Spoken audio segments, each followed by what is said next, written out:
Hello guys, ചില നോക്കിയ basic model ഫോണുകളിൽ ചില നമ്പറുകളിൽ നിന്ന് വിളിക്കുമ്പോൾ സൗണ്ട് കേൾക്കില്ല, റിംഗിങ് ടോൺ കേൾക്കില്ല. അതിന് പകരം ഇങ്ങനെ ലൈറ്റ് മാത്രം കത്തി നമ്പർ മാത്രം തെളിഞ്ഞുകൊണ്ടേയിരിക്കും. ഈ കംപ്ലൈൻറ്റ് എങ്ങനെ പരിഹരിക്കാൻ സാധിക്കും എന്ന് നമുക്ക് നോക്കാം. കൂടാതെ ഇങ്ങനെ ഒരു സിമ്പലും കാണിക്കും. ഇത് എങ്ങനെ പരിഹരിക്കാൻ സാധിക്കും എന്നാണ് നമ്മൾ നോക്കുന്നത്. നോക്കിയുടെ ബേസിക് മോഡൽ ഫോണുകളിലും ഒട്ടുമുക്ക ഫോണുകളിലും ഇങ്ങനെ ചില കംപ്ലൈൻറ്റ് ചില ആൾക്കാരിൽ കണ്ടുവരുന്നുണ്ട്. ഇത് നമുക്ക് എങ്ങനെയാണ് നമുക്ക് നോക്കാം. ഇങ്ങനെയുള്ള കംപ്ലൈൻറ്റുകൾ നമ്മൾ സെറ്റിങ്സിൽ പോയ ശേഷം അത് നമ്മൾ റിംഗിങ് ടോണിൻ്റെ വോളിയം ഒക്കെ ഉണ്ടോ എന്ന് ചെക്ക് ചെയ്യുക. സൈലൻ്റ് ആണോ? ഇതിപ്പം വോളിയം 4ലാണ് കിടക്കുന്നത്. അത്യാവശ്യം സൗണ്ട് കേൾക്കേണ്ട ഇതാണ്. ഓക്കെ,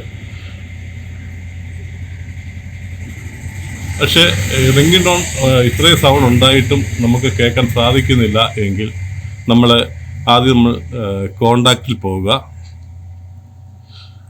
അതിനുശേഷം കോണ്ടാക്റ്റിൻ്റെ ഏറ്റവും ലാസ്റ്റിലായിട്ട്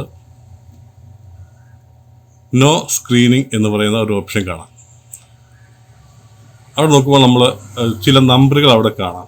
നമ്മൾ ആഡ് ചെയ്യുന്ന നമ്പർ, അബദ്ധത്തിലൊക്കെ ആഡ് ചെയ്യുന്ന നമ്പറായിരിക്കും. ഇങ്ങനെയുള്ള നമ്പറുകൾക്ക് ബെല്ല് കേൾക്കില്ല. അപ്പം നമ്മൾ ചെയ്യേണ്ടത് ആ നമ്പർ സെലക്ട് ചെയ്ത ശേഷം ഓപ്ഷൻ എടുക്കുക. അതിനുശേഷം ഡിലീറ്റ് നമ്പർ അടിക്കുക. ആ നമ്പർ നോ സ്ക്രീനിൽ നിന്ന് ഡിലീറ്റ് ചെയ്ത് കളയുക. ഓക്കെ, ഇനി നമുക്ക് ഒന്ന് ബെല്ലടിച്ച് നോക്കാം. ബെല്ല് കേൾക്കോ ഇല്ലയോ നമുക്ക് നോക്കാം.